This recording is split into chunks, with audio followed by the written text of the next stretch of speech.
Yo, what up? How you doing? Ooh man. Okay, all right. I haven't recorded a video in how many weeks? I think maybe a week or two, maybe a week or two.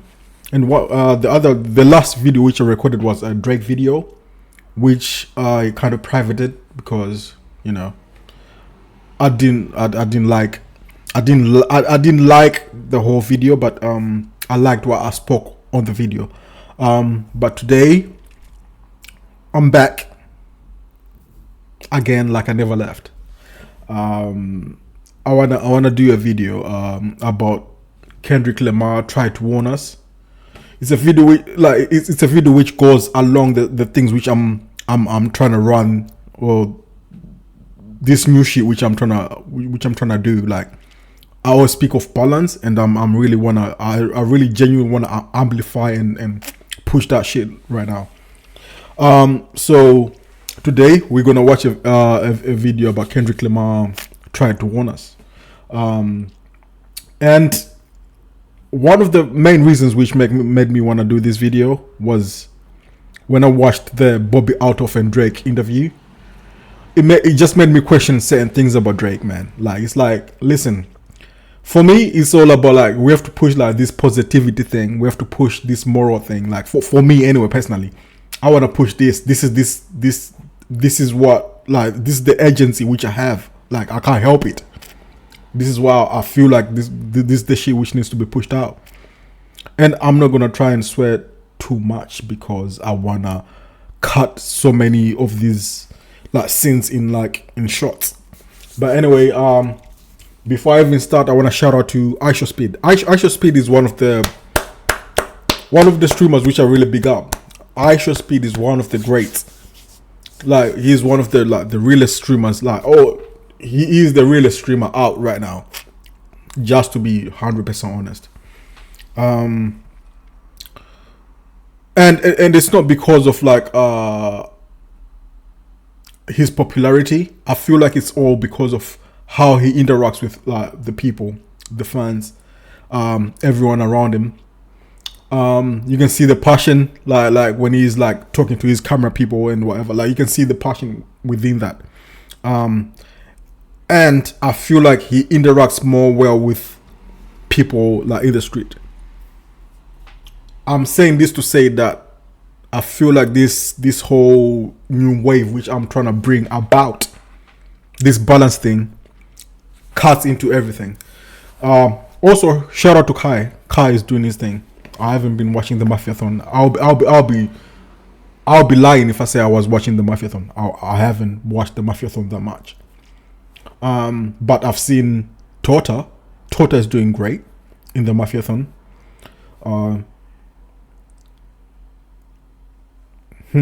Okay. Okay. Like I said, Rakai is a younger dude. I don't like talking about younger dudes. But anyway, yeah. So without further ado, I'm just gonna jump into this. Like I said, the Kendrick Lamar tried to warn us video, and we'll see where we go from there. That's the reaction which I'm gonna do, and that's the direction which I'm taking. This is the balance, like this is the movement which I'm, let's go. All right, let's go.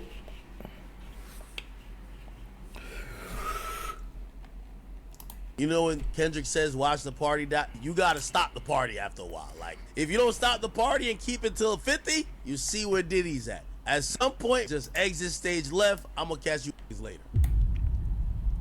Well, Aubrey's and Gentlegrams, from the last year of events, backwards, bruised, and bent, the world seemed as divided as it could get. From politics to culture shifts to petitions printed over a scalding diss, the samurai who wouldn't miss off everything his words predict was Kendrick Lamar. The party is dead, so knock out the like and subscribe buttons and put them to bed. Yeah, subscribe. Yeah. Wait, hold on. Kendrick Lamar. Also, yeah, subscribe to the dude, to this dude who made this video available. Like, he literally hit me up. Like, he literally hit me.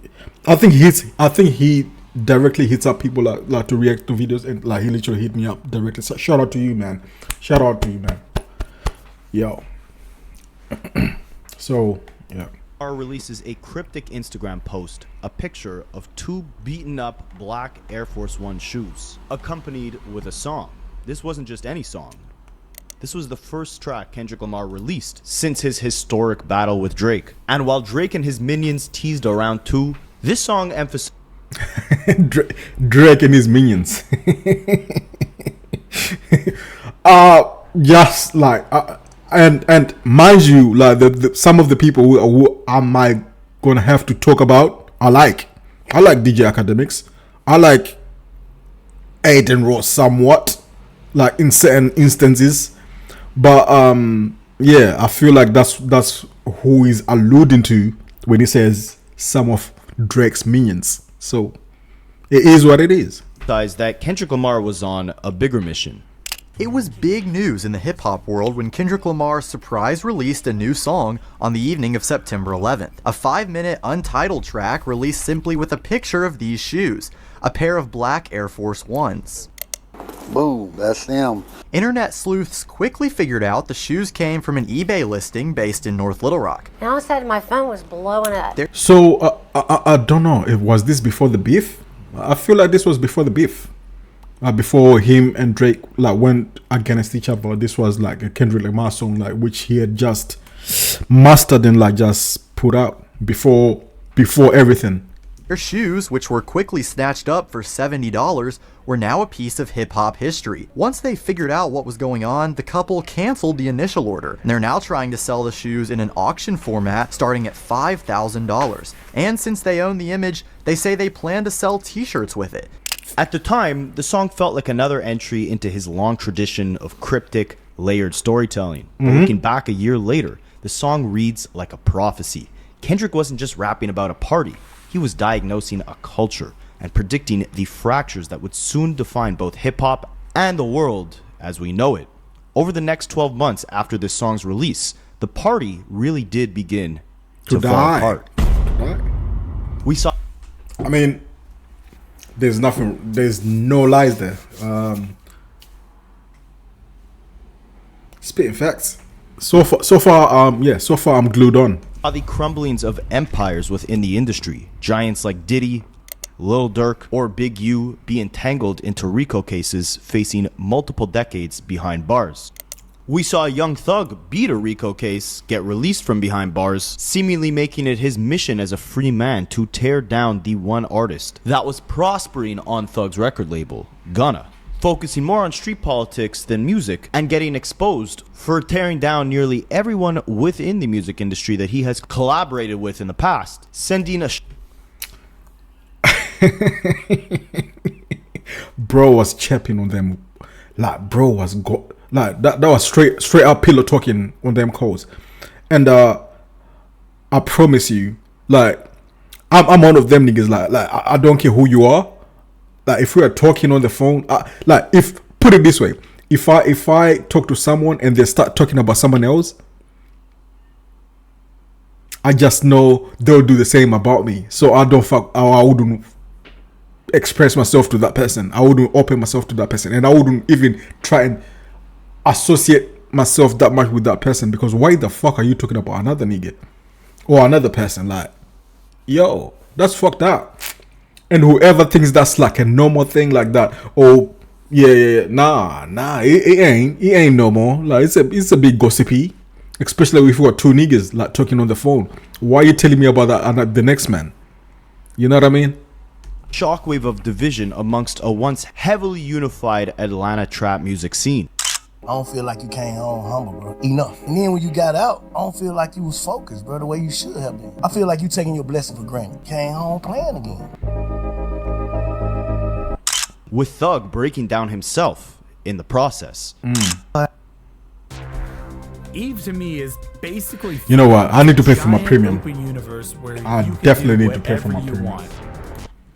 I just don't got my twin, bro. I don't got my friends, bro. I'm just up, right? I'm up, bro. The nigga who I be with every day, I don't got him no more, bro. I'm up, bro. I don't know what to do, bro. Like, and I ain't lose no nigga to a tragic, or now I lost to betrayal, bro. You signing that one piece of paper, signing your initials on this one piece of paper could get me a life sentence, man.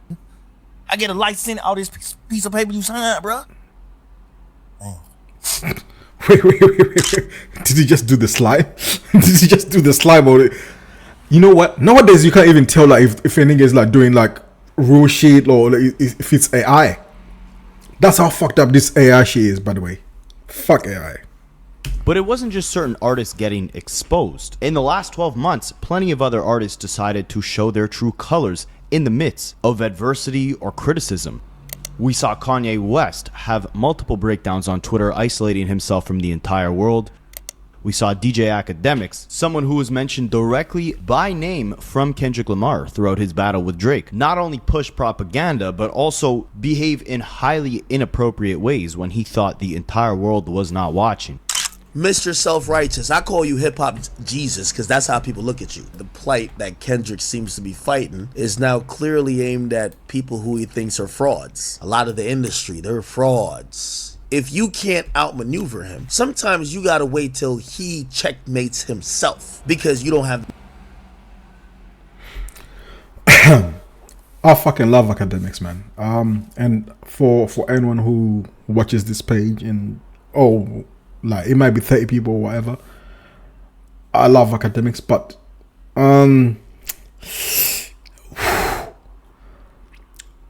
since this whole Kendrick and Drake business, he's been so like off. Like for me anyway, personally, like he's been so I don't know, man. I don't know how to call it. Let me keep watching, but I will call it. I know what to call it, but I will call it. Moves to beat him.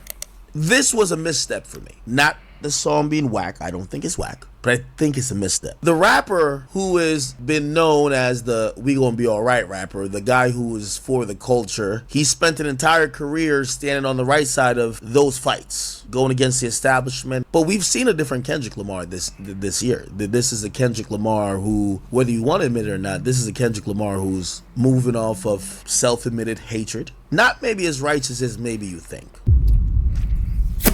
We saw veterans like Lil Wayne try to steal the spotlight and downplay the accomplishments made by Kendrick Lamar when he wasn't chosen for the Super Bowl halftime show. And later in the year, we saw if he truly did deserve that title. We saw Pusha T battle censorship from his own record label before jumping ship. And of course, we saw La Brianna initiate an unprecedented form of censorship through legal filings related to his battle with Kendrick Lamar. All of these issues stemming from division, feeling like you no longer have control over the pulse of a culture you once did. Shout out to Adonis, but even by the way. outside of music, division grew sharper. Trump reclaimed the presidency, the political climate reached new extremes, and violent flashpoints like the Charlie Kirk assassination shook society at large.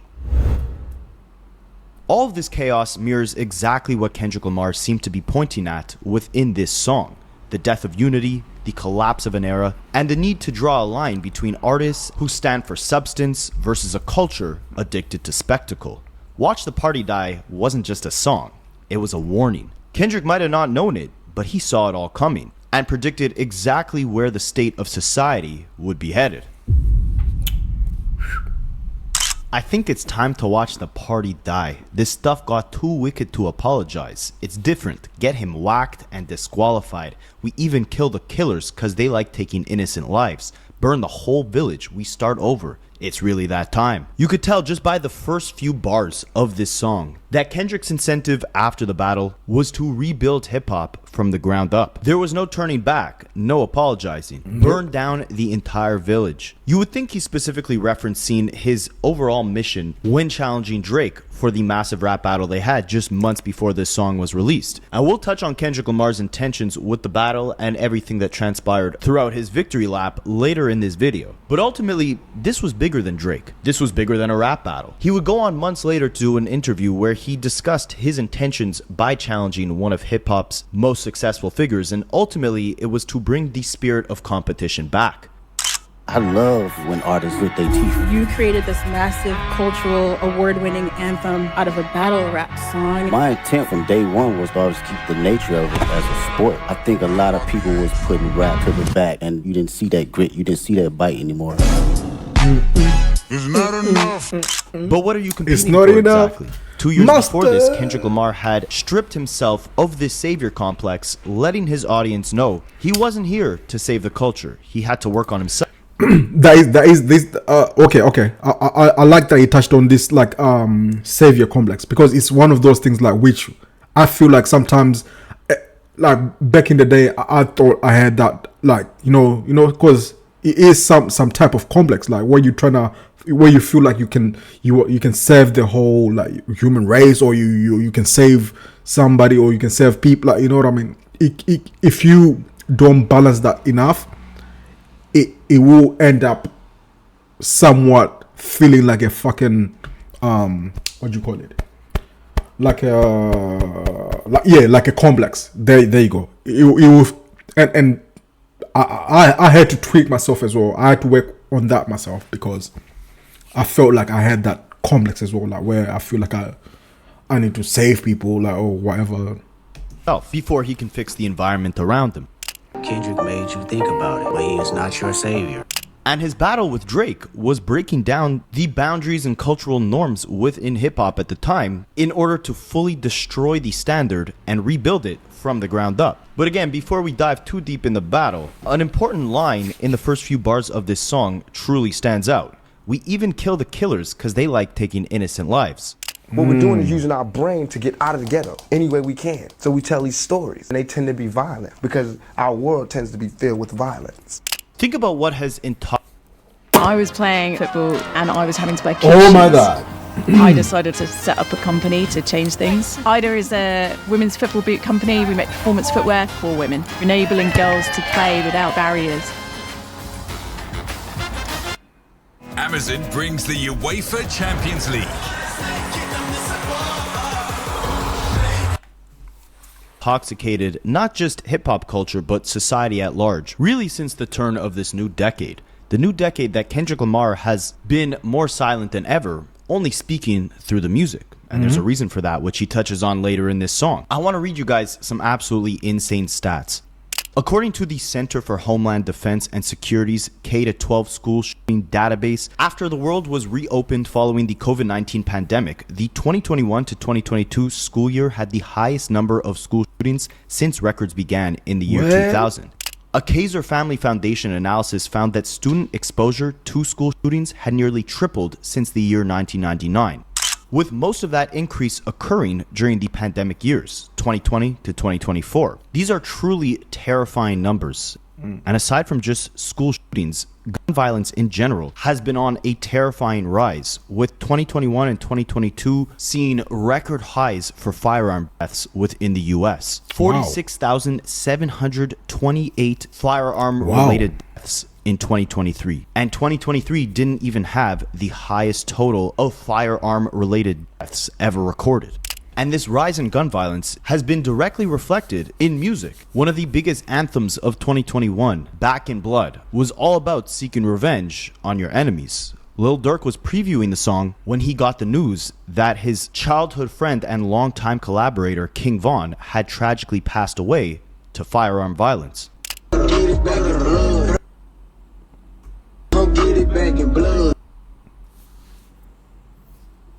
The other artist on that Back in Blood song, Pooh Shiesty, has been incarcerated since 2022 on a federal firearms conspiracy charge. And now in October of 2024, about a month after this song was released, Lil Durk himself was arrested by federal authorities on a conspiracy to commit unaliving for hire against Quando Rondo, a man who was present and involved in the altercation that led to King Von's passing 4 years prior.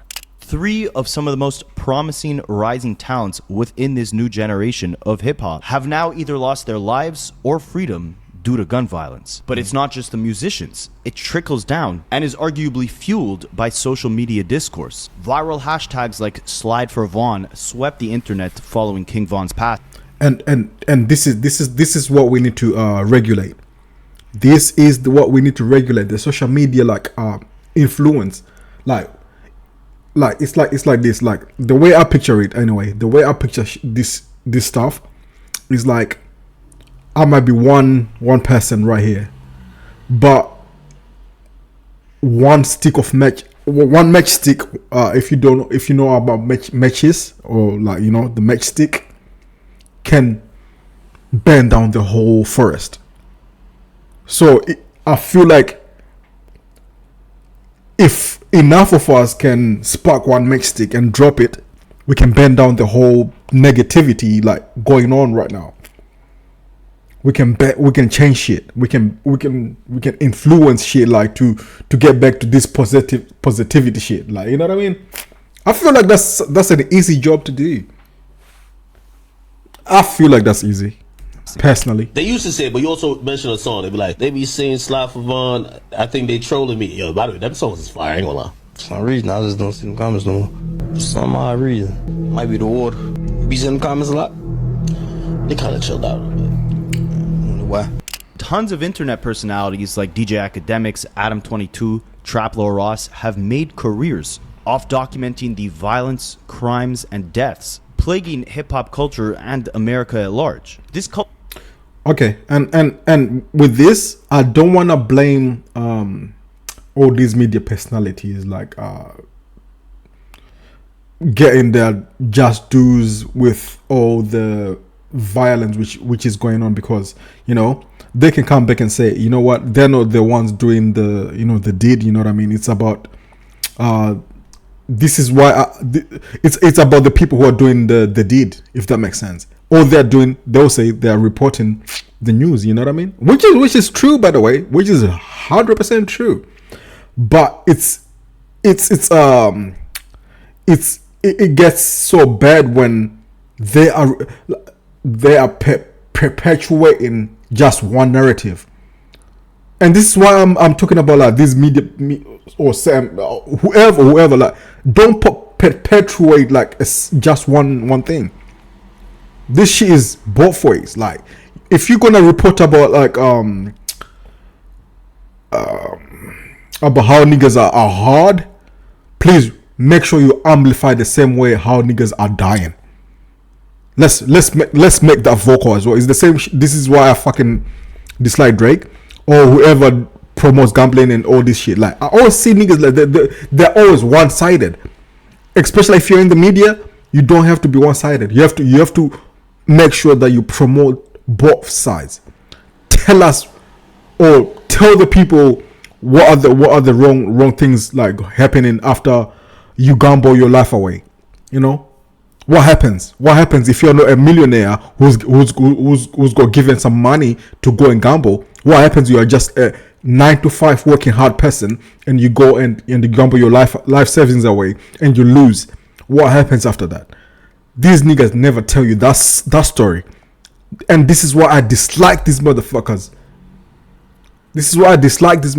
Like, that's all I'm saying. That this is my way of like, cause I consider myself somewhat of a media person, but I'm bringing you like what I feel like is the genuine shit, without no filters, without no like biasness, without no, like I said, man, Kendrick is not my favorite rapper. Drake is not my favorite rapper. Pac is my favorite rapper. And even with him, if there were certain things which I feel like are not good about him, I'm sure you'll find a video of me speaking about it. I promise you. Cultural reset isn't just about the monotony that Drake's formulaic music has brought to hip-hop over the last decade. It translates to the grander, darker picture that has painted and plagued societal norms more heavily than ever over the last few years. And I'm not saying this is what Kendrick had in mind when rapping these bars, but it translates into the exact sequence of events that we witnessed after this song was released. Why reason with these guys if they can't see the future first? Why argue with these clowns if the circus is well at work? Just walk that man down. That'll do everyone a solid. It's love, but tough love sometimes gotta result in violence. There you go. If you parade in gluttony without giving truth to the youth, the graveyard is company. Just tell us what casket to choose. They party more than women. Tell me, what are you working for? They glorify scamming. You get chipped over this credit card. Okay, I'm gonna have to repeat that again, because you have to understand that that's part of like Kendrick Lamar's lyrics, by the way. So you have to listen to what he says. Listen to what he says.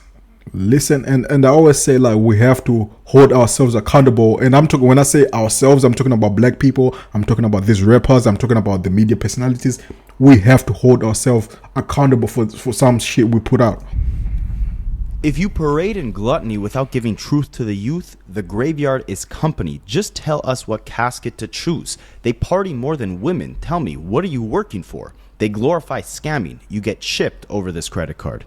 Why argue with these clowns if the circus is well at work? Kendrick didn't do any arguing. He made a statement, and that came in the form of one bar. F the big three, it's just big me. It paints a bigger picture far beyond Drake. You can separate yourself from what is going on within society, but if you want people to follow you, to respect you, to view you as a leader, you've got to let the world know why you are superior in every facet. From your skill set to your moral compass, to the words you speak, but more importantly, the actions you take. And the way he's explaining it, it makes sense. But I would think that's like I feel like that's a human nature thing. Like you have to show people that or walk the paths where people are very the greedy ones who don't want to walk those paths. Walk the paths where you feel like you don't got everything, like, or you know what, I want to say gluttony, like this. So I want to say something, but I don't want to say something, if that makes sense. But anyway, let's continue. Line in the sand being drawn from what Kendrick is trying to separate himself against is very clear in these bars. Why reason with them if they don't see the future first? Why argue with clowns if the circus is well at work? This is a well-oiled machine. Social media has made it to where you can build a career off of being a clown. There's a reason why the term brain rot has been popularized over the brain rot last few years. We're consuming mindlessly in gluttony. If you parade in gluttony without giving truth to the youth, the graveyard is company. Just tell us what casket to choose. Pay to those lyrics again. Pay to the lyrics again. Last few years, we're consuming. If you participate in gluttony, parade in gluttony without giving truth to the. If you parade in gluttony without giving the youth the truth, then like you're as bad as the next man. You know what I mean? That's what I'm saying, and that's when I say balance. That's what I'm talking about. You have to make sure you're letting people know the fucked up situations, like this gluttonous or whatever thing which is going on. We're consuming mindlessly in gluttony. If you parade in gluttony without giving truth to the youth, the graveyard is company. Just tell us what casket to choose. Following down a path of gluttony will lead you to emptiness. I don't think that statement was better emphasized than when we heard how Young Thug was speaking on Kendrick Lamar himself while he was locked up behind bars. Young Thug wanted to do everything he could to sabotage his artist Gunna's career over street politics. He planned to release an album the same day as Gunna and wanted to get the entire Young Thug industry featured on it. When he found out Morgan Wallen was beating him for the #1 spot, without even knowing who Morgan Wallen is and what he stood for, he still wanted to get him on the project. Without even respecting who Kendrick Lamar is and the moves he makes, he still wanted to have Kendrick on the project. But when Kendrick ultimately rejected the request, shout out to and this is another thing. I always thought that I wanted to collaborate with like niggas. Like no, I genuinely not even after this, but I've been working on myself for a bit, and I genuinely don't want to associate myself more with niggas who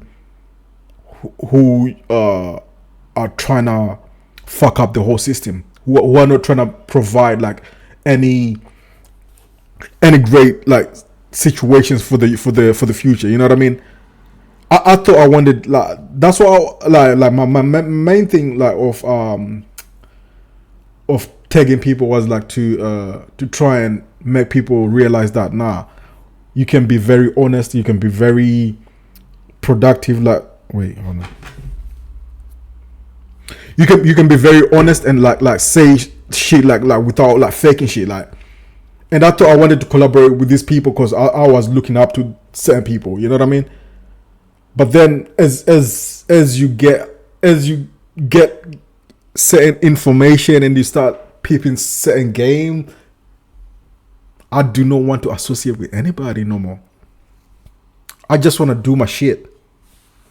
Like I said, one matchstick can destroy the whole forest. I'm good with that. Young Thug went on a rant complaining about how Kendrick Lamar will never be the one leading the culture basically because he doesn't parade in gluttony. He doesn't collaborate with every artist. He's not outside. He's not necessarily putting these different rappers on the same way Drake does, like the Lil Babies, the 21 Savages, Moneybagg Yo, Young Thug himself. With Kendrick. I hope he do it. So do I. He don't take no money, do he? No.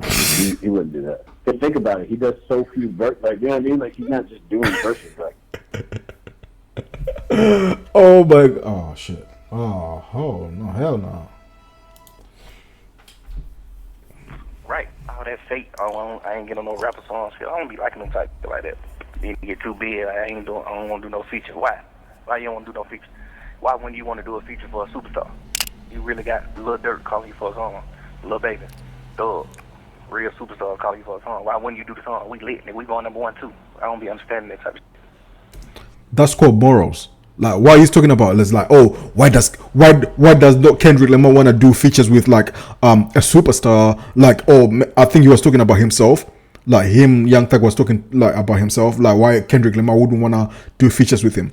But it's not about like being a superstar. It's about the message you're conveying to the youth. It's about what you're putting out. Like you have to collaborate with people who have a vision of trying to direct positivity, like in the right way. Like not people who are trying to who be talking about, oh, it's not about artists are not allowed to talk about anything. Artists are not allowed to talk anything which is deep, but talk about, oh, we are iced out. Oh, I'm blinging and I'm iced out and I'm good. No, why would I want to collaborate with a nigga like that? There's no bigger picture there.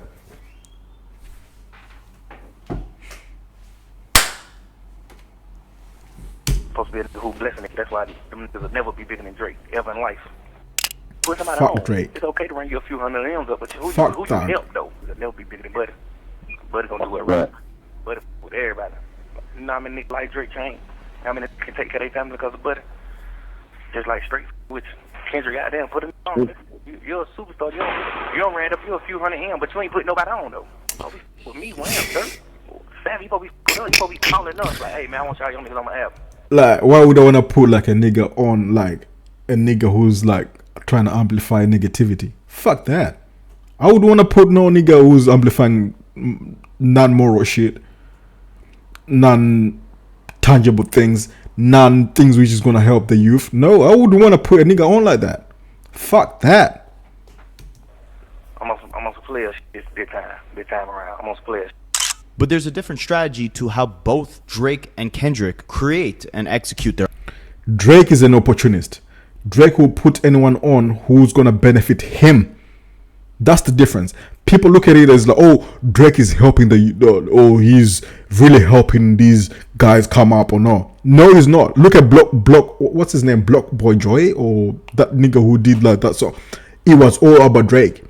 Drake puts people on who he knows he can leech off, or he can gain something off of. So that's not a tangible promotion. If you're gonna promote someone just because you fuck with what they're doing, not because of a moment. And that's what Drake does. And shout out to him for giving certain people some motion, but he just does it for himself. It's not from here. Let me put it that way. It's not from here. It's not because he's doing it because he fucks with the person. If he's doing it because it's the atmosphere of that person, which is so fucked up and fake. Mind you, Kendrick, for example, did put people on his Mr. Morale and the Big Steppers album, but used them as centerpieces to highlight the fractures within society, the result of being a victim to a generational cycle of oppression. Kodak Black was placed strategically on the album's track list in the form of an interlude for Kodak to document his come up, his trials and tribulations, and how these struggles can create a flawed individual who is a constant work in progress. Surprised to see you on Human Kendrick's nature. album, but what's that relationship been like, kind of collabing with him? Me and Kendrick, we got a lot of little things in common that people probably won't understand. Both of us, we Geminis. Me and him, we could talk, and he understand me beyond than what the internet theories. You know, it's like he got a different perception of me. He ain't count. Like he say we gonna do something, we do it. No, Kendrick from the streets for real too. Oh, that boy, I got a lot of love for him. This is, as Kendrick puts it on Watch the Party Die, giving truth to the youth, giving real perspective behind what many... Giving truth to the youth. That's what it's all about. Giving the truth to the youth. And when I say giving the truth to the youth, like I said, like, it's not that you have to be a square or like you don't gamble or nothing. You can gamble your shit, like, or do your shit. But make sure you, when you do like a full stream about like gambling or how much you love gambling, do a fucking full stream about the adversities of gambling, the problems with gambling, you know. But these niggas know that what they do is just they promote this shit like it's like so glamorous, and they're not using their own money. That's like, come on. Would deem as subject matter too violent, too negative. There was real intention behind it. He's not out here trying to keep his name relevant by catering to the ADHD consumption cycle of keeping your name in the news cycle 24/7, collaborating with every single artist, hopping on every single trend. There has to be a meaning behind it. There you go. It's not about trying to impress every popular individual who's around, like what Drake does. He tries and puts on whoever is in the limelight. Drake tries to put them on. Like I said, it's a good thing if he was coming from the heart, but no, it's not. It's not coming from the heart. It's coming from the perspective of how he's gonna game, which is, like I said, fake. It's fake. If you fuck with someone, just fuck with someone, no matter what you're gonna gain out of it. But certain niggas just don't know how to do that shit. You wanna call it oh it's just business. Oh, it's business. Nigga, what the fuck are you talking about? Like, yo, let's talk about the impact. Let's forget about business and money and shit. Money's eternal. It's here. And how much money can a nigga want? Especially someone like Drake. Meanwhile, with Young Thug, while incarcerated, we heard a slew of jail phone calls he had, talking crap about tons of people he's collaborated with, tons of people he's wanted to do collaborations with, not just Kendrick Lamar, but basically everyone from the Atlanta hip-hop scene over the last 10 years. And Drake's so stupid, he probably just sent the stupidest condolences, like, yeah, bro, sorry for mom. And you call this, and this, they call each other friends. He literally just said Drake is so stupid. You know, I'm here for you, bro, whatever you need. Just like something stupid. Instead of giving us some wisdom or something real, you probably just said some crazy stuff on the phone, which is, you still genuine, you know what I'm saying? But you probably said something like that, and then you come right back 2-3 weeks later, like, yo, let me get this on. Right. Instead of, you know, like doing the whole real procedure, calling them every single day, calling them every day, just figuring it out, getting with it. Like, hey, where you at? I'm gonna get on the plane and come chill with you, bro. Like, you using the fact that you Drake as a weapon now. Ain't nobody getting it. And this is supposed to be your homeboy, a nigga who's like talking shit, like he's basically talking kind of some shit about Drake, and that's his man's. See, like I said, I don't trust niggas like this. If a nigga tries to talk about me about another man, I instantly don't trust that man. Promise you. Unless that's my sister, unless me and my sister are talking. That's the only person who I trust, like, to not even pillow. I wouldn't even call him pillow talk, but like to shit talk. That's the only person I talk. If Young Thug was talking to his sister, I'll be cool with it.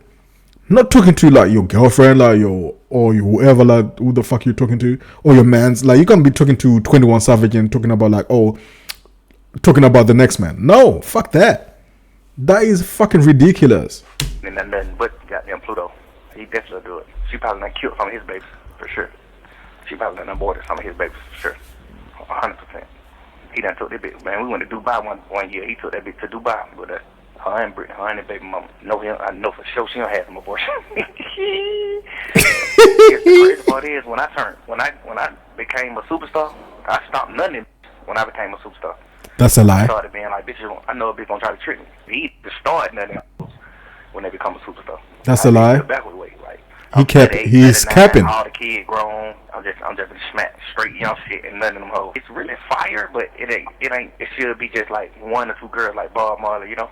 Bob Marley, well, he had a lot of baby mamas too though, but he was more like a real father too though. You know what I'm saying? So Pluto got to like settle down and really just be with all the kids. People weren't looking at Bob Marley like, ew, you got 15 kids, you got 25 kids. I think Bob Marley got like 25 kids.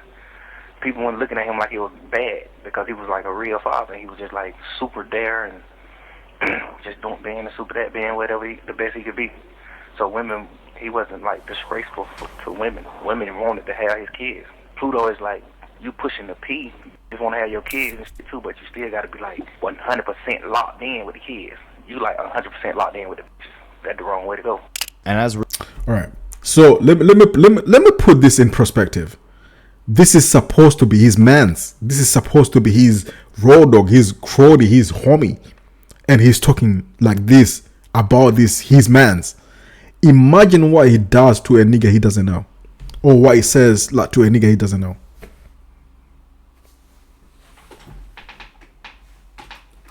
Imagine what this nigga talks about to a nigga he doesn't know. There's no integrity there. There's no morals there. Like, imagine what he says about a nigga he doesn't know. Imagine how he treats a nigga he doesn't know if he treats his supposedly homeboys like this.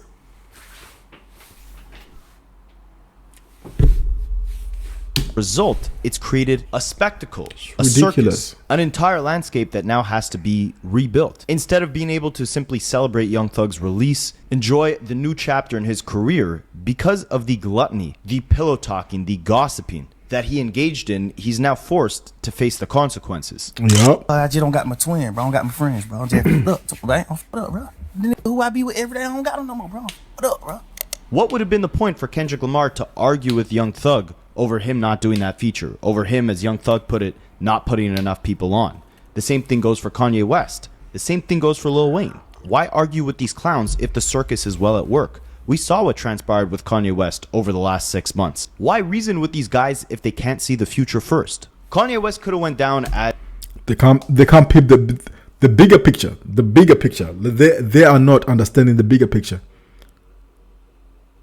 They are not peeping the bigger picture. It's all about the bigger picture. No one is understand. It's all about, it's about this. Let's not be selfish. Like, niggas is selfish. That's the problem. They're so selfish that they get in the way, and the morals are so fucked up. As the most legendary artist of the 21st century, a multi-decade-long legacy built on classic albums and an emphasis on authenticity. A legacy that'll be hard to remember so fondly thanks to the horribly hateful things Kanye West has said over the last few years. Why say Virgil after he passed?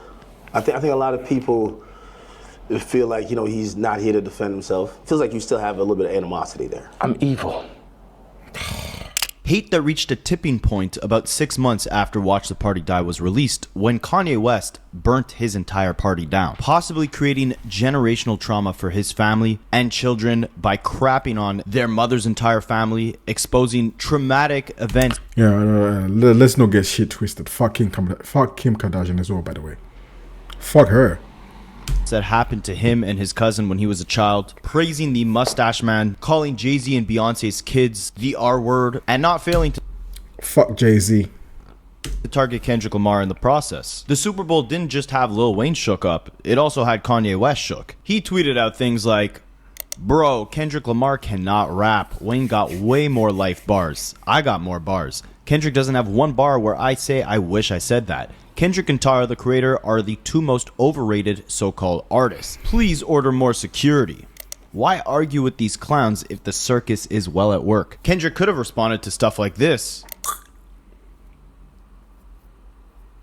Kendrick was never king. Maybe king of the West Coast, but never king of the world. He never was. He's a good kid from a mad city, but Lucian Grange went too far with this Kendrick stuff last year and this year, and y'all dumb industry plants ruined the King of the Underground's album with that rap tone all over the place. Playboi Carti made my favorite music until I heard Kendrick on it. What I'm saying is... Fuck Playboi Carti. By the way, fuck Playboi Carti. That bat tongue wearing motherfucker. Fuck her. Fuck him. Not about Kendrick, he's just a pawn. The album before Not Like Us tanked. Lucian sent help. Why reason with these guys if they can't see the future first? A lot of these guys who have jumped out the gate to expose who they truly were out of jealousy, out of hatred, out of fear of not being in that top spot, simultaneously expose their true colors and their insecurities and their shortcomings in the process. Look at Lil Wayne. A couple days before this song was released, Kendrick Lamar was announced to be the Super Bowl halftime performer for the 2025 halftime show in New Orleans. Lil Wayne somehow felt entitled to that position. So instead of congratulating Kendrick Lamar or staying silent on the issue, he decided to go on Instagram, acting like this was something that was robbed from him and left him destroyed. That hurt a lot. You know what I'm talking about? It hurt a whole lot. I blame myself for not being mental. And one thing I'm realizing is like most of these niggas who are going against Kendrick or who don't dislike Kendrick, their music lacks substance. Their music doesn't have any sort of soul. It's like money. I'm the bitch, or bitches. Oh, I have the bitches. I have the monies. I have the shit. Fuck that, man. We are bringing back this. We are bringing back the real. Like we're coming back the real. Fuck that. Really prepared for a letdown, for just automatically mentally putting myself in that position, like somebody told me that was my position. It made me feel like not getting this opportunity. And when I felt like you guys reminded me that I ain't without the y'all. Fuck is this saying? And that's an amazing reality. But it wasn't just this cryptic Instagram post. Lil Wayne went on a months-long campaign, making his entire Carter 6 album rollout. His first album in 5 years, and the 6th installment in one of the most legendary hip-hop series of all time. The shittest album, by the way. Making the entire rollout about how he was snubbed for that Super Bowl slot. First, he announced the album's release date in a Cetaphil commercial. Cetaphil, as you know, is a cream for sensitive skin. Garbage and album. The entire plotline of the commercial was that we're all a little sensitive. Hey, we still going? Nah, this is time sensitive. He was emphasizing he won't be at the Super Bowl because he's got bigger things going on, aka the Carter 6. And when he was asked, before Kendrick was even announced as the performer, on why he feels like he deserves that slot, he said it's because he's going to work so hard to the point where his music is undeniable, and he will be a shoo-in for that performance. So surely, with all this talking, the Carter 6 must have been out of this world, right? Nope. Well, before it was garbage. It was garbage. Oh yeah. Let me just answer that before he answers. The Carter 6 was the most garbageous shit like I could ever hear. And another thing, this has nothing to do with nothing. I hope Cardi B drops like a banger, or not a banger album, but I hope she drops one good song on the album where I can, because I'm reacting on Friday. I'm doing a full reaction Cardi B on Twitch. I hope she drops one song which is good, because she went the wrong way. Whoever's advising her, they fucked her up. How are you gonna drop like a fucking Jay-Z impersonate? Before the album came out. Wait, hold on. How are you gonna address like a Jay-Z impersonating song which is trash? Fuck Jay-Z, by the way. She needs a hit. Outside was alright. Let me just say that. I liked Outside. It was alright. But after that, and all these little promos like she's doing, I know she just come out and said, oh, she's pregnant by Stephon Diggs. Lady, like, come on, like, using a baby like to promote your album, like, you think this shit's gonna work? Like, this is 2025. Like, no, this shit's not gonna work. It's not gonna work. It is not gonna work. You have to have some bangers on the album, and I'm pretty sure your whole label is gonna try and fluctuate the numbers and all this. Like, I know they're gonna do that, but the public, if you don't drop a great song, they're not gonna fuck with it, and they're gonna let you know. And I'm gonna be on the forefront of letting you know. You didn't pay me. I don't get paid by no record label. I don't. Put it this way. Even if a record label would pay me or nothing, I would still say like this shit is trash if it's trash if I don't like it. I would never be compromised. Like I would never do that. Like I said, I'm a minimalist. Forever. He did a promotional interview with Rolling Stone where he previewed them some of the music that was supposed to be on the tape. In this interview it says, after one Carter 6 song, Lil Wayne tells The Room they could have had some real music mimicking guitar playing, but instead they got rapping. He's talking about the NFL. They effed up, he says, after playing another song. Essentially, after previewing this Carter 6 music, again making it about the entire Super Bowl debacle, Wayne is saying that they could have had real music, like the stuff he's previewing on the Super Bowl stage, but instead they got Kendrick Lamar straight rapping. Why reason with these guys if they can't see the future first? After all this talking, after Lil Wayne saying that the music would be so undeniable that they would feel like idiots for not having chose him, he ends up finally releasing his long-anticipated Carter 6 album in June of 2025. And it was the biggest flop of his life. It was so trash. Biggest flop of his life. There was no great song. There was nothing, like there was no depth in his music. Most memorable moment off that track list was Elephant Sounds. And the album was trashed so hard that his daughter had to come out and defend the quality of her father's music. It makes sense. That's it. Like, you know what? I'm not gonna try and diss her. She had to do that because that's a father. If this was my father who was dropping like some trashiest music, I would be supporting as well. 6 is trash. That's fine. That's what you want to say. But let me tell you something about my father and Carter 6. This is what I hate about you kids. The fact that y'all can get on TikTok and do a dance to it, that don't mean that it's trash, babe. Okay? The fact that you can't get on TikTok and do a little 1-2 little viral moment for it, that don't mean that it's trash, babe. My dad was talking real shit. Oh, that was garbage. Stuff on that album that you can hear in 2K, in games, at malls, at all type of stuff. It's universal, my love. Y'all need to take y'all minds out of the TikTok world and get to the real bag. Where it is, my dad is a lyricist, babe. My dad really talks. So if you can't understand, mind you, a few months later, she was doing a Chris Brown challenge on TikTok.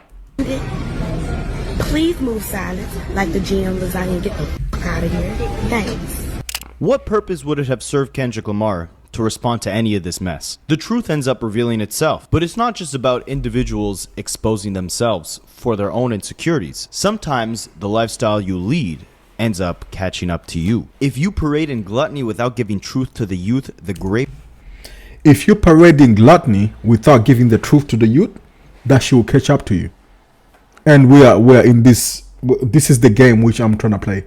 I'm telling you, and this is where we are at right now. You know, niggas want to have everything without like the truth. Like we are coming up to this truth thing. This is the balanced time of like kinda existence. We're gonna have to exist in this balance, humbleness, and everything. It is the time. It is the time. This is where we are at right now. Graveyard is company. Just tell us what casket to choose. They party more than bees. Tell me, what are you working for? You probably forgot that just a couple days after the song was released, the Diddy party literally died. Just like Kanye West, Diddy at one point was one of the most influential and legendary figures. Fuck that nigga. Within pop culture, elevating hip-hop to a much more mainstream global level than we had ever seen before his time. But sadly, due to the lifestyle he lived, the empire, the legacy, all came crumbling down, leaving him all alone. This was a dark warning to anyone engulfed in the toxicities and vanity of the lifestyle within Hollywood. When you overindulge in that gluttony, when you take advantage of your power, when you don't use your balance, like I said, these niggas are so greedy, they don't know how to balance their situations.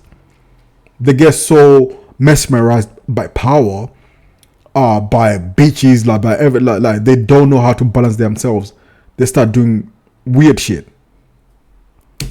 Everything you worked so hard to build can be taken away from you at a moment's notice. We saw the curtain peel back behind some of the most disturbing stories we've ever heard from a rapper. From the horrible abuse that his girlfriend Cassie had to endure, to allegedly lighting Kid Cudi's car on fire, to the freak-offs. I mean, this even had DJ Akademiks warning Drake to stop living that Hollywood lifestyle.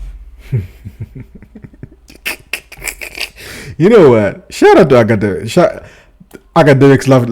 Academics loves himself some Drake. Oh my gosh. He loves himself some Drake, bro. And take the advice that Kendrick Lamar was giving on this song. Drake needs to learn from Diddy and Jay, because Drake is like 38 now. And you know when Kendrick says watch the party die, you got to stop the party after a while. Whoa. This is one of the what happened? What happened with this take? Bro was cooking on this take. He was very focused. I'm trying to think, like, what time period was this? Was it around the Diddy trial? Because he seems to be like clued on, like on what's going on. Like, if you don't stop the party and keep it till 50, you see where Diddy's at. At some point, we ain't saying get married and have kids, but just exit stage left. I'm gonna catch you later. This when Akademiks said this must have been like the early Diddy trial days, because bro is not glazing Drake. Speaking of Akademiks, I think these next few bars apply to him. Influencers talk down because I'm not with the basic stuff, but they don't hate me.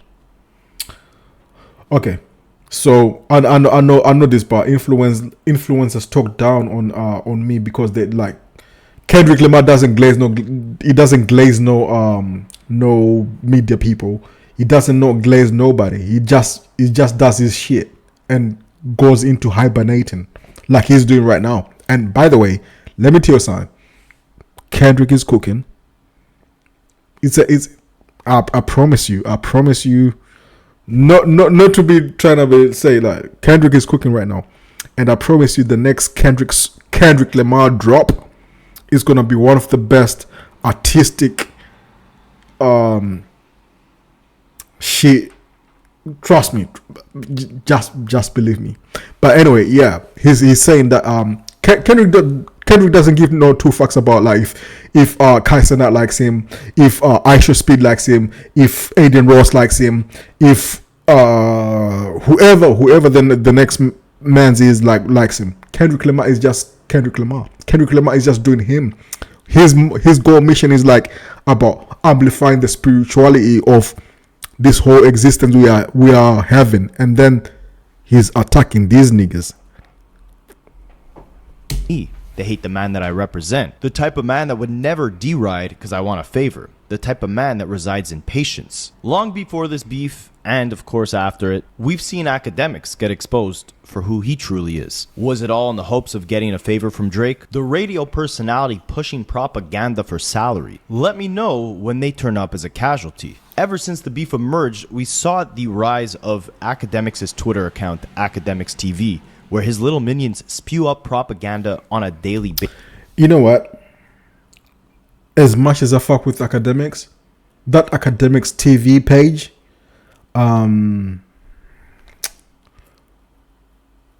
will be one of his downfalls. As much as I fuck with him, I hate to say it.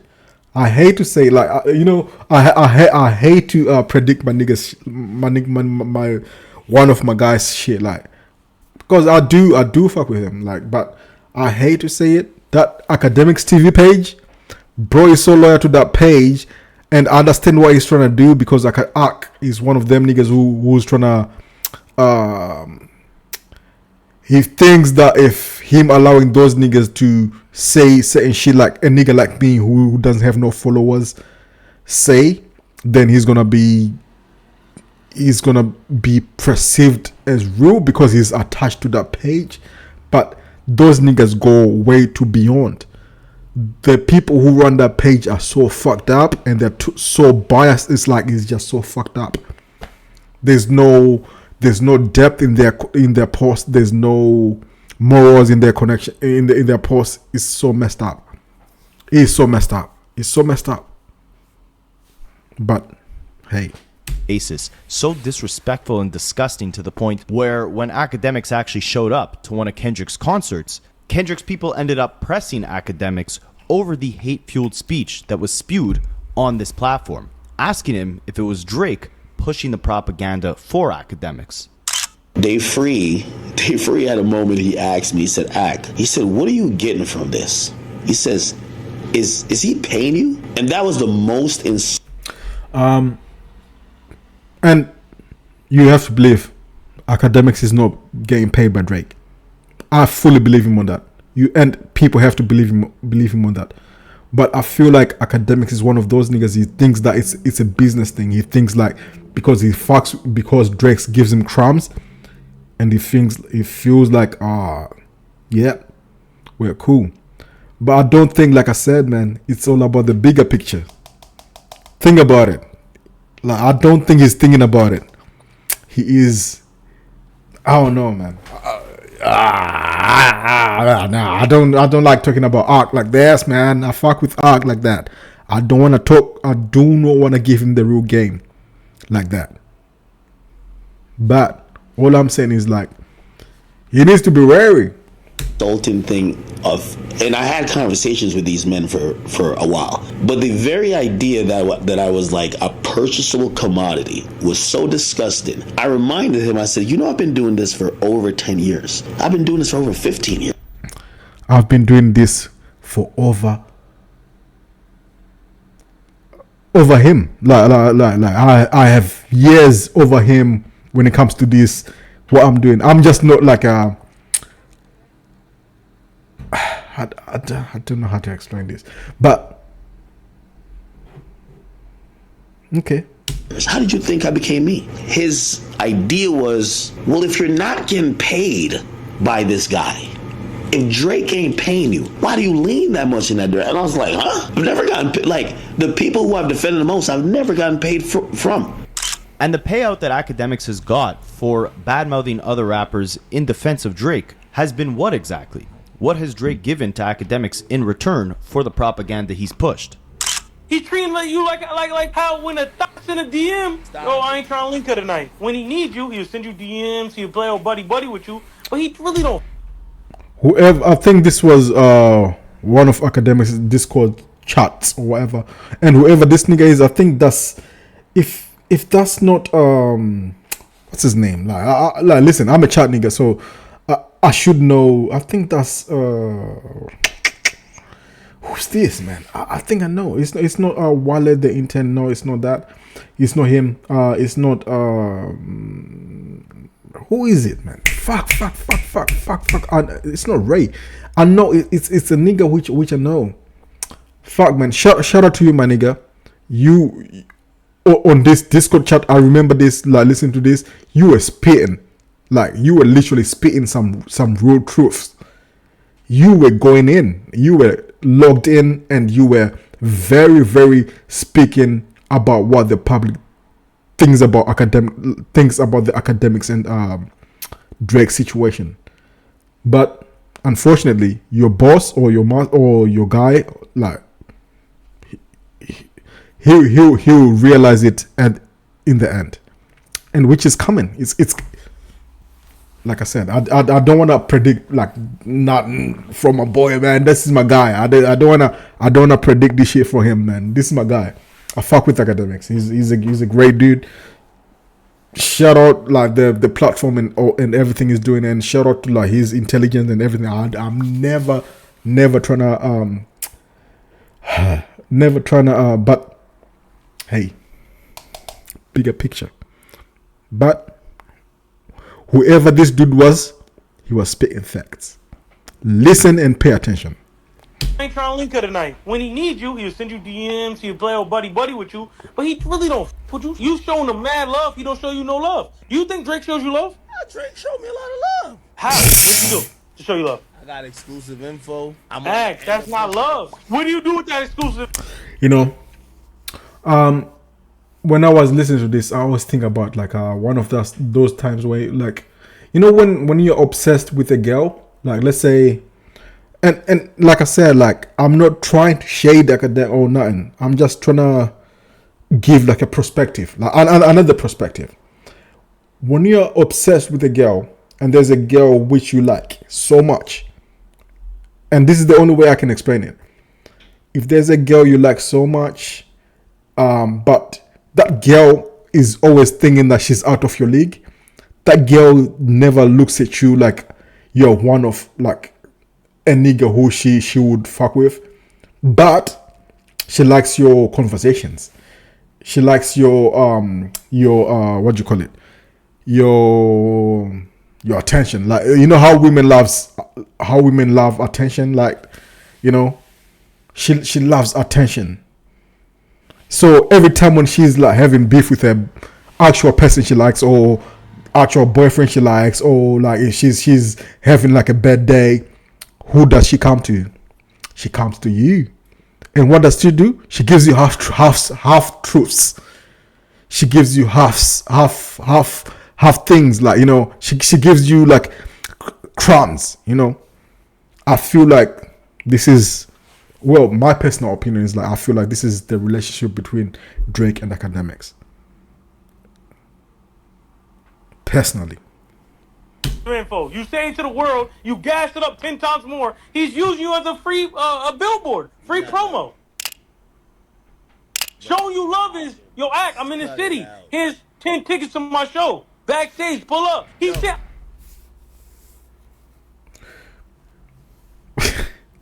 I just paused just because the truth is so deafening.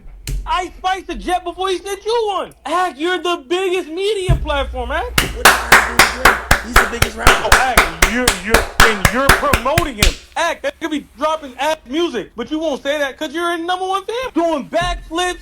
Regardless of whether Drake is there as a friend or a source of exclusive information for Akademiks, the biggest thing we realized after the song was released was that no one in this industry is dying for you. Akademiks saw it all nearly fall apart when he was caught in a Discord chat asking a 14-year-old kid some absolutely disgusting questions. I'm not going to get into exactly what he had said within that interaction, but it's interesting to observe the different personalities, different... Thank you, whoever this, like you ever send me this, like shout out to you, like yeah, that yeah, well done. That's not part of like this whole thing, you know. Shout out to you. Ethical standards of the entire opposite end of internet and hip hop culture, the side that Drake is spearheading. Again, Drake gives Akademiks so few cosigns or public acknowledgements, you would think he doesn't even. But that's the thing, though. That's what I'm saying. Drake is a master manipulator. He's made Akademiks think that it's okay. We are doing business. I talk to you in private. Like, you know, it's like it's like the ultimate side chick. It's like he's made that ultimate side chick bow down. Like, you know when you like okay. Niggas, not saying that having side chicks is a great thing, but for those niggas who have side chicks, and they can control their side chicks, like they can fuck on their main chick, and these side chicks are quiet. These side chicks will support them through anything. Like, you know, you side chicks, you understand this. You understand exactly what's happening right here. And I'm not, you know what? I was about to say I'm not calling Akademiks a side chick, but this is how it comes off like to the public. This is exactly how it comes off to the public. I'm sorry to say, this is exactly how it comes off to the public. This is exactly how it comes off to the public. It comes off as, you might say it's like this nigga has told you that this is business. Like, oh, we are doing business. Like, yo, I'll give you like this.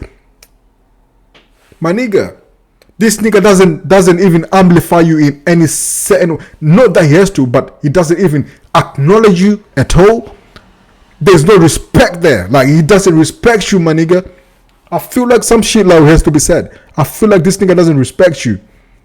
Same thing as I used to think when I used to speak to Akademiks, or when I post Akademiks like shit like, oh yo, hi Akademiks, like, you know.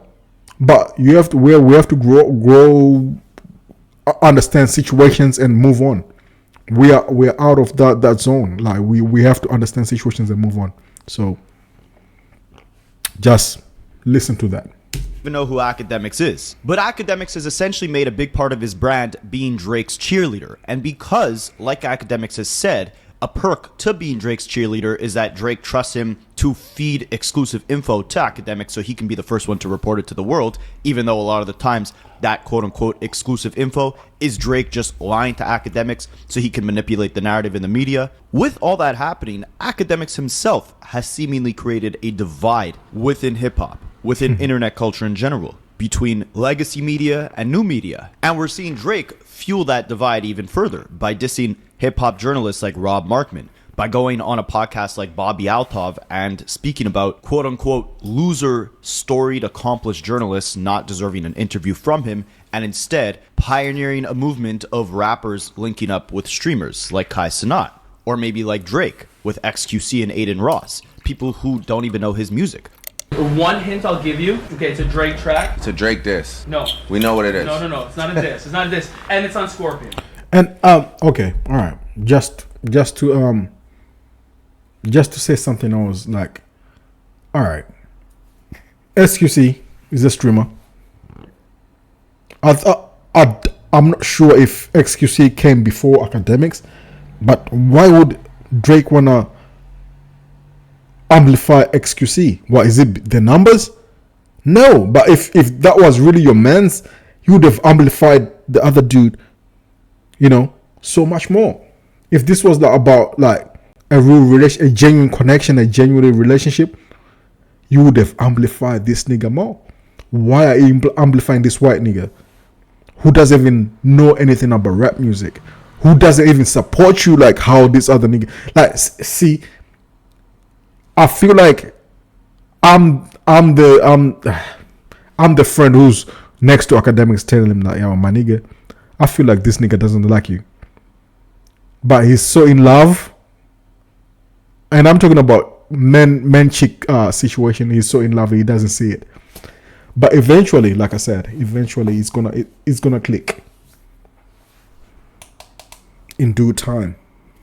That's the future. And What's that? He's never heard that out. That's a horrible start. Okay. People who would go as far as to say lyrics in hip-hop are not a priority. If you care that much about lyrics, just read a book. If you care that much about lyrics, ask the rappers to write books and read their books, read their tweets. The music is more than just. These are Drake's comadres. And listen to a song. This one. What they say. They can XQC. German for all I give a shit about. Because I don't give a no lyrics. It's noises. I don't care. What would anybody care? Or rap is dead. Rap's dead, bro. I'm sorry. It just is. Let's not go there. We don't gotta go there, but it's dead. Aiden Ross. These are Drake's people. It'll never die. Not die as far as like full on die. Never die. What do you mean? Music's just dry right now, bro. Like, chat, who do y'all listen to right now, bro? It was a weird NBA season. That's all it was, It's alright. New season starts in like 5 days anyway. Facts. Brand new season, brand new year.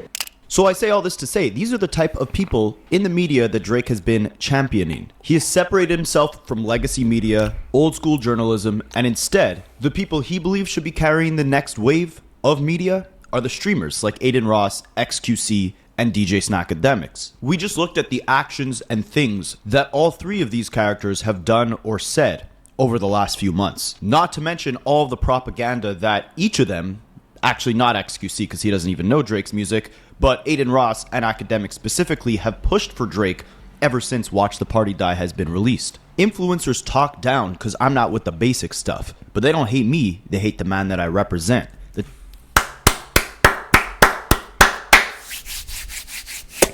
There we go. It's about the greediness, the gluttony. I feel like that's what these niggas are all tied to. That's the what do you call it? The soul tie for them. It's the gluttony, the money making, the lack of depth, the destruction, the negativity. Type of man that never derides because I want a favor. The type of man that resides in. They cannot stand when niggas trying to give some real shit like patience. Over the last few months, Akademiks has made the bold claim that because of what Kendrick Lamar did with that rap battle against Drake, he effectively, temporarily killed hip-hop. Akademiks says he spoke to his rapper friends who feel like the climate right now is all about dissing and battles and lyrics, and because of that, it's hard for them to find an audience and demand to release their projects. And because we've been living in those gluttonous times where we're getting mixtape after project after album every single week, each one having an extremely short lifespan, people like Akademiks and Aiden Ross can say things like rap is dead because that same formula that worked for almost a decade, where we would receive playlist type albums with bloated track lists, no real meaning behind the subject matter, tailored for parties or TikTok, that formula isn't as efficient anymore. People are looking for something bigger. And that could be thanks to the standard Kendrick set with the battle, with the party dying, with the element of competition he wanted to bring back to hip hop. Yo, I talked to some rappers, bro. Listen, I'm gonna keep it a beam with you, bro. I talked to a few rappers, and obviously they're not woke rappers, they're not lyrical rappers. Listen to what this nigga is saying. Listen to the words that this nigga is saying. And like I said, listen to this what this brother is saying. Oh, obviously they're not woke rappers. So what rappers are they? What the shooters, the money chasers? Like, listen to what this nigga is saying. Like I said, we have to hold each other accountable for the shit we are promoting. We have to hold each other accountable for the shit we are promoting. A bunch of them feel like Kendrick killed hip hop, bro. He made hip hop so lame where it's like it's just over. You calling depth lame? You calling morals lame? You calling a nigga who's trying to perpetuate the greatness like lame? Is this what we is this what we do? Is this what we do? We're analyzing like this is about to be like battle rap again, like the whole genre is battle rap. They feel like it's harder to get attention doing what they did because Kendrick just turned it into a Me Too movement. You feel what I'm saying? But Akademiks doesn't hate Kendrick Lamar for quote unquote killing hip hop. He hates what Kendrick Lamar represents and what he's bringing to the forefront of hip hop at this point. The party. Again, it is the honest. Like, that's what I said. Like, you know, he's not hating on what Kendrick is doing. He's hating on the reality of like the things where we have to look at ourselves. We have to judge ourselves. Like, we have to hold ourselves accountable about situations. And for someone who doesn't know how to hold themselves accountable, and I'm not talking about art right now, I'm just talking about like in general. So for the people who don't know how to hold themselves accountable about situations or try and build like a moral stand ground and like build their communities, like they fear a man who's ready to build communities like and do all that, because all they're used to is like all this dumb shit, you know.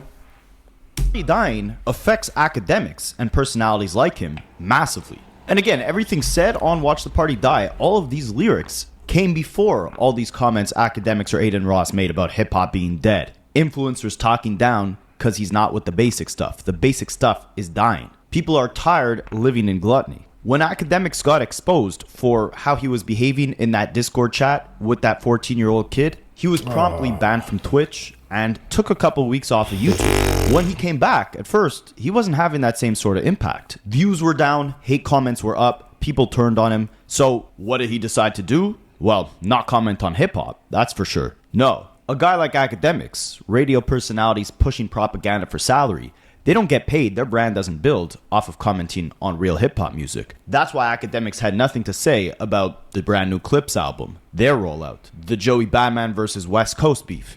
Well, I beg to differ. I feel like Akademiks had nothing to talk about the Clips album because he's a Drake D-rider. Let's just call it like it is. I don't want to say that. Oh, it was because of like anything else. It was genuinely because he loves Drake, and he knows that project was so great.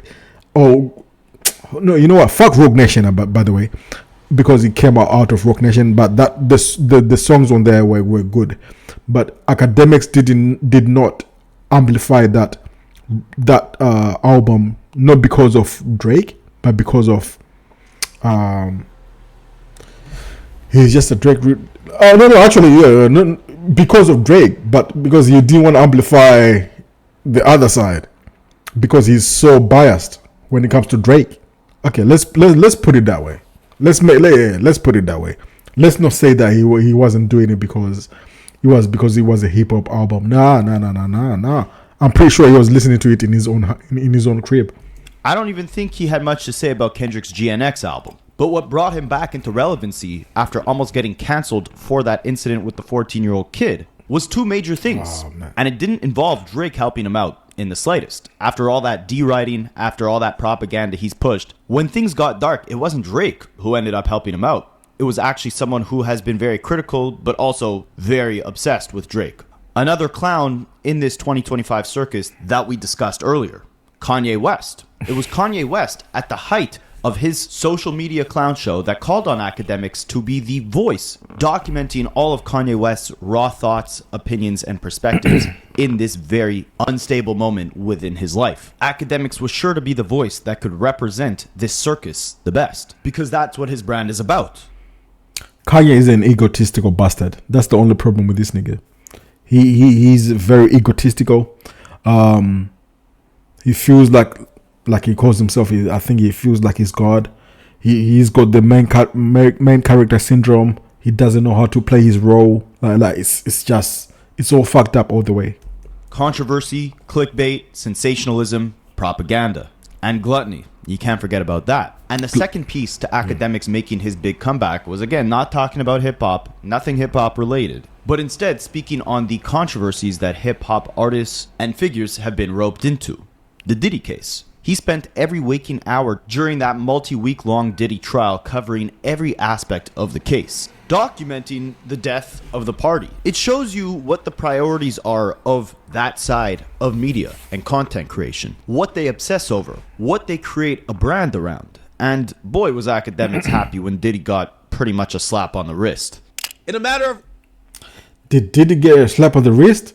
We don't know yet. Count one, not guilty. Racketeering, he beat. Shut of Cassie, he beat. Oh, we back on road, Chad. Oh, we back on road. Yo, Cassie, get the on out of here, Cassie. Yeah, my but boy doing some prostitution. Wait, hold on. If he definitely not. But at the same time, this academics, like, this doesn't look good.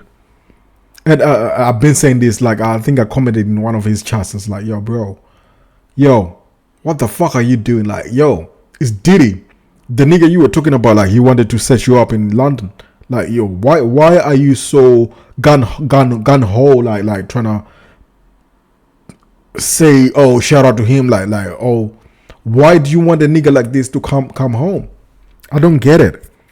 It doesn't make sense to me. Like, see, like, you know, like I said, as a fan, like, I'll be, you know, like, you start to question, or if you're a real person, you start to question your idols or the people you look up to.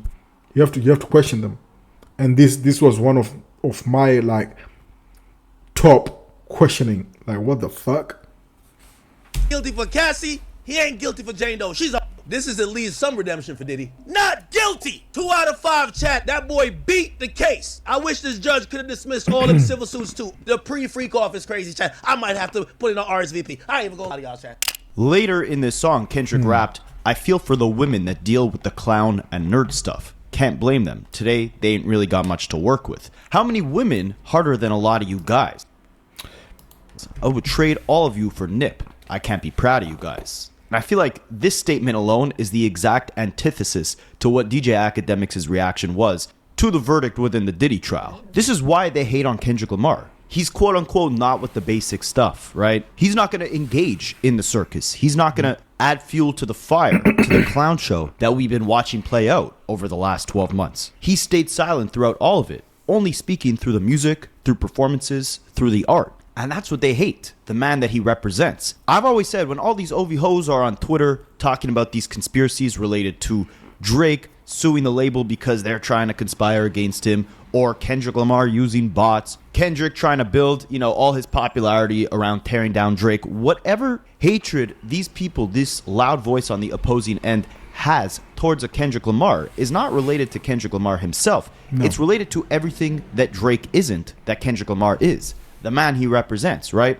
You think all these Drake fans wanted their favorite artists to go on a historic run of dropping some of the worst music we've not only ever heard in his career, but ever in a post-battle environment? Like Wagwan Delilah, BBL Drizzy, Meet Your Padre, Tu Maza, the list can go on forever. 50 plus songs since this battle ended. Barely any of them have left an impact. Meanwhile, every move Kendrick makes, again, it's through silence, it's through calculation, it's putting up real numbers. Highest selling album of the year in 2025 with GNX, an album that came out in 2024. Shout out to Most GNX. watched Super Bowl halftime show of all time. First rapper to headline a stadium tour. Most watched Amazon Music live event with the Pop Out last year. Kendrick is moving in silence, but when he pops out, no pun intended, the numbers and the momentum and the impact speak for themselves. That's what Drake fans are mad about. So they use the bodying excuse. They use the excuse that the industry is trying to tear Drake down.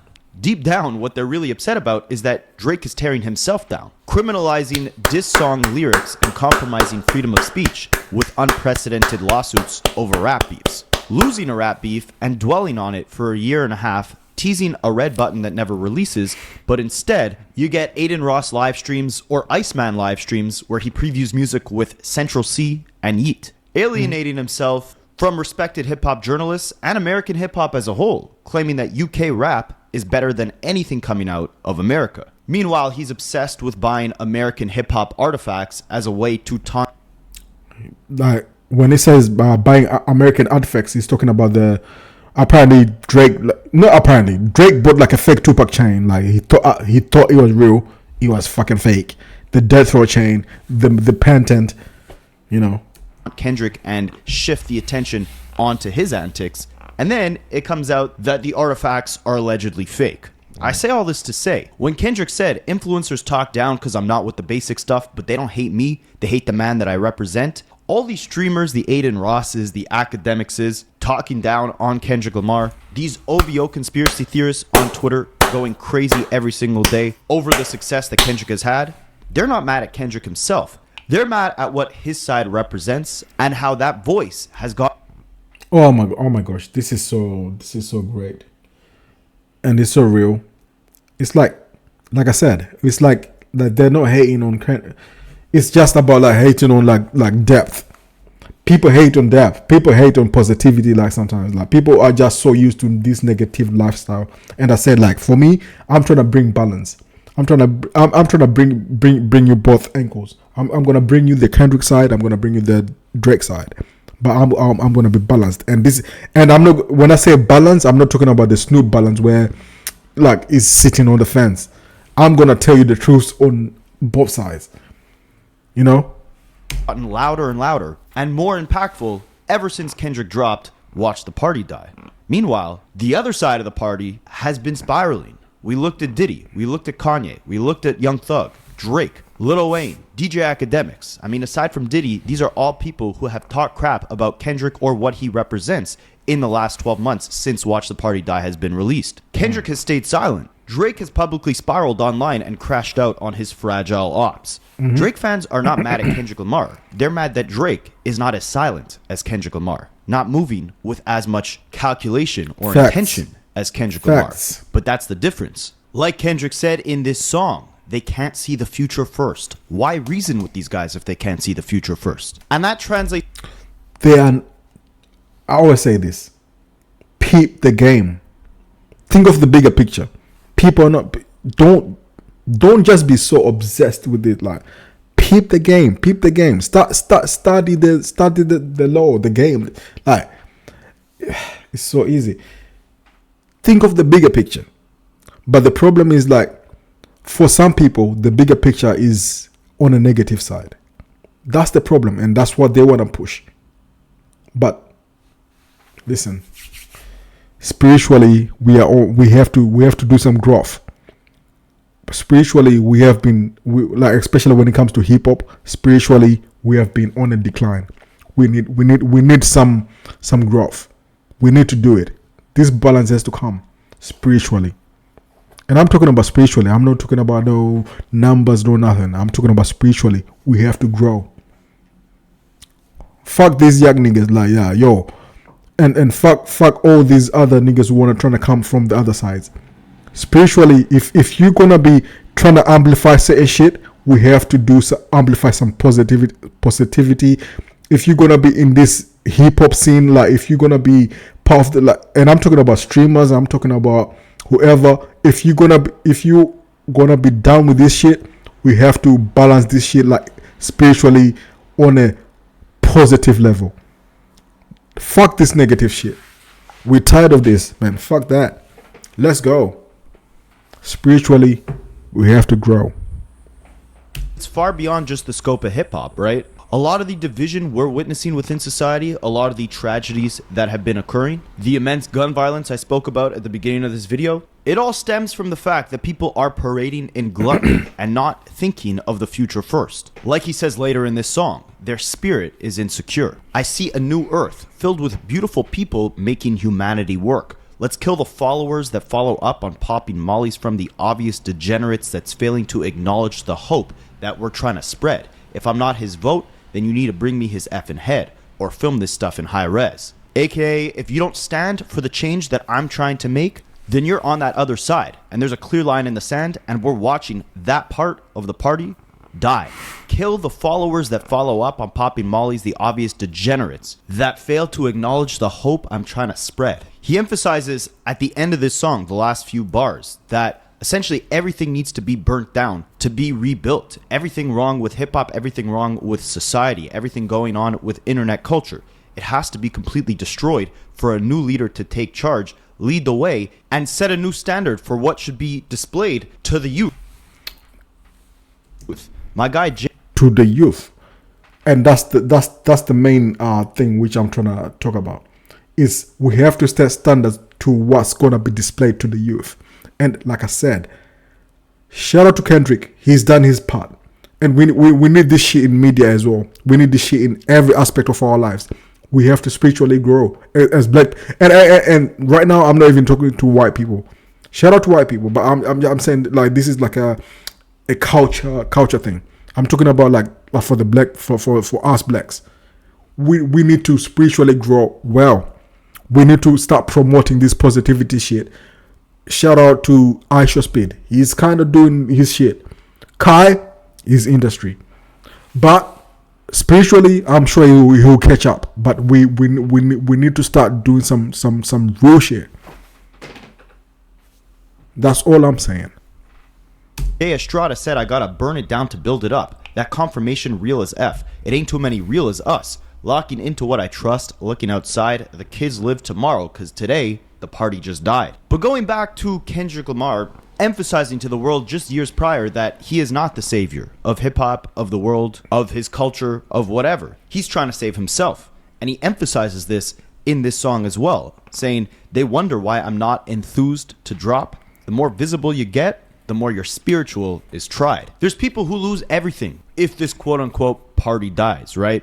Everyone is incentivized to push their agenda as the right side, as morally righteous, right? You see that in politics. You see that in media. You see that in music. We saw that in this rap beef. Both Drake and Kendrick Lamar wanted to show the world why their opponent was less noble and essentially a worse person than the other. Kendrick Lamar won this battle by showing the world that Drake and what he represents is quote-unquote not like him. And at this point in time, September 11th, 2024, is when Kendrick declares that that entire other side that has been pushing toxicity onto the youth must be burnt down. The party must be killed. But there's spiritual warfare in that. Again, people like Akademiks, people like Drake, they have direct incentive to keep that party going because that's what pushes the profits into their pocket. It's very challenging to start an entire spiritual. Okay, so before I even, because this video is about to finish. So basically, just to wrap things up, what our narrator was saying, he's saying that sometimes so many people have their own incentive, and that means that everyone has their own objectives on how life has to be controlled. So which means, like, let's say Bill Gates has his incentives of how the world population has to be controlled, which means and I'm not saying this is what Bill Gates thinks, but I've heard things, but I'm just giving you an example. For him, it's like population control. When it comes to population control, it means like he's trying to, a lot of niggas. Like he's trying to kill a whole lot of people. Which means like if he has to send fucked up let's say things to Africa or whatever, and many African people die, for him, he feels like he's doing a service to the world, right? And then there's other people who say, no, you're not God. You can't control how people regenerate or how people are working. Like, you know what I mean? Like you can't do that. But in his head, he feels like he's trying to control the world. He feels like he's trying to save the world. And then, but we've had this world for everyone. Who are you to control the world? There's so many ways to look at things. Like, so it's like there's so many ways how people look at how to save the world. That's basically what I'm trying to say. Some people think like negativity is gonna be the way to protect the world, and some people think like positivity is gonna be the way to protect the world, and some people think like if we depopulate the world, oh yeah, it's gonna help the world, and then some people think like how are you? Why would you have the consent like to kill other people? Like you know what I mean? Even if you feel like in your head that is gonna kill the world, why are you the one to make that choice? So my basic principle, or my basic ending of this whole thing is, people, we're all human beings. Let's all work together, and let's all have morals. Money is not greater than anything else. Money is printed, you know. The main thing is about the spiritual power of it. Let's all work together spiritually. And when I say work together, I'm not talking about like this divisiveness, like which I see going on, and which is what money makes people do. People hate on each other because of money. People are so gluttonous. People are so money hungry. People can't even talk about how other people are getting destroyed because they're in like certain situations. You know, these rappers, like us all the rappers or whoever, they can't even like talk about any depth or nothing. All they can do is like promote all this gluttony, all this money hungry shit, all this other. At this very moment, I'm yapping, but all I'm saying is like, let's all work together. It's like it's one harmonious world. We can all work together, and spiritually, when it comes to black people, we have to re-up. We have to do our thing. Let's not get used. All right, peace out and love.